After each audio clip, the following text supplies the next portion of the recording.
এই দিনটার ক্ষণ গণনা শুরু হয়েছিল আজ থেকে 22 বছর আগে। অপেক্ষার পালা কমতে কমতে অবশেষে আজ তখন 22 সেকেন্ডে দাঁড়িয়ে। এরপর সেই মহেন্দ্রক্ষণ।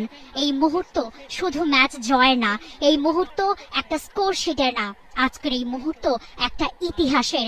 এই আনন্দ অবশেষে একটা জয়ের, এই আনন্দ অবশেষে ভারতকে হারানোর। এই হাসি, এই কান্না 22 বছরের অপেক্ষার, এই মুহূর্ত বাংলাদেশের ভারতকে হারানোর। এফসি এশিয়ান কাপ কোয়ালিফায়ার থেকে ছিটকে গেছে দু দলই, কিন্তু জাতীয় স্টেডিয়ামে আমেজ ভিন্ন, ভিন্ন অরা। ভারতের বিপক্ষে ম্যাচে আপনি আরো একবার বলতে বাধ্য হবেন, ফুটবল এ বাংলায় ফিরেছে বইকি।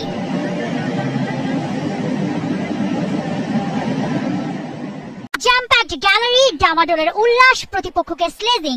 ম্যাচ শুরুর আগে আবহটা শব্দে প্রকাশের মতো না, চোখে দেখার আর অনুভবের। রাত 8টার ম্যাচে সন্ধ্যার আগেই প্যাকড পুরো মঞ্চ। হার না মানা সেই জোরেই শুরু ম্যাচ। মাঠে হামজা, শমিত, জায়ানরা, সামনে ভারতীয় ফুটবল দল।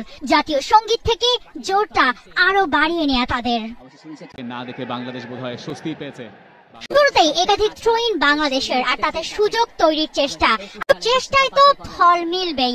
সেটার জন্য সময় ধরেছিল বাংলাদেশ মোটে 10 মিনিট। ম্যাচের 11 মিনিটের মাথায় বাঁ পাশ দিয়ে অনেকটা দূর থেকে বল এগিয়ে নেন রাকিব। ডিবক্সের কাছাকাছি পাস, আর দৌড়ে এসে আলতো করে পা ছুঁয়ে ভারত গোলরক্ষককে ফাঁকি দেন শেখ মোরসালিন। মোরসালিনের গোল বাংলাদেশের গোল। বাংলাদেশ এগিয়ে গেছে, বাংলাদেশ গোল করেছে শেখ মোরসালিন, তিনি গোলটা করেন। বাংলাদেশ গোল করে যেন টেনশন আরো বেড়ে যায়, এই বুঝি গোল খেয়ে বসলো। এই স্বভাবে দোয়াদৌড়িতে ভরে যায় সবার মুখ। এরপর গোল করতে মরিয়াও ভারত সুযোগ খুঁজে যাচ্ছিলেন। চোটের কারণে তারিক কাজীকে উঠিয়ে নামানো হয় শাকিল আহমেদ তপুকে। সেই সংখ্যাতেই পুড়তে যাচ্ছিল কপাল। 16তম মিনিটে লালিয়ান জুয়ালা চ্যাংতের হাত থেকে বাঁচান হামজা। এরপর আরো একবার প্রায় ফাঁকা পোস্টে গোল পেয়ে যাচ্ছিলেন চ্যাংতে, হেড করে বড় জোর বাঁচিয়ে দেন পোস্টার বয় হামজা চৌধুরী।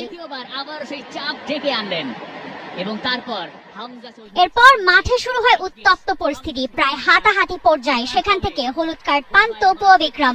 প্রথমার্ধের শেষ মুহূর্তে নিজের প্রথম শট নেন হামজা, তবে অল্পের জন্য তা চলে যায় পোস্টের বাইরে দিয়ে। 1 গোলের লিডেই বিরতিতে যায় বাংলাদেশ। দ্বিতীয়ার্ধের শুরু বাংলাদেশের কর্নারে। 4 মিনিট পর হ্যান্ডবলের শিকারে হলুদ কার্ড দেখেন রাকিব। তবে বড় ব্যাপার, সেকেন্ড হাফের শুরু থেকেই বাংলাদেশকে চাপে রেখেছিল ভারত। পরতে পরতে বাড়িয়েছিল আক্রমণের ধার। সেই সাথে পরীক্ষা দিতে হয়েছে বাংলাদেশের ডিফেন্স ও মিতুল মার্মাকে।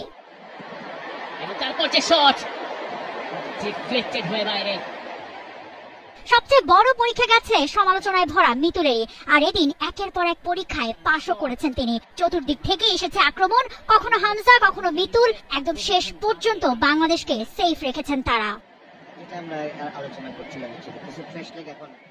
সময় যত গড়িয়েছে বাংলাদেশের দর্শকদের হৃদস্পন্দন বেড়েছে আরো। পুরো 90 মিনিটের শেষে 6 মিনিটের অ্যাডেড টাইমে অপেক্ষা।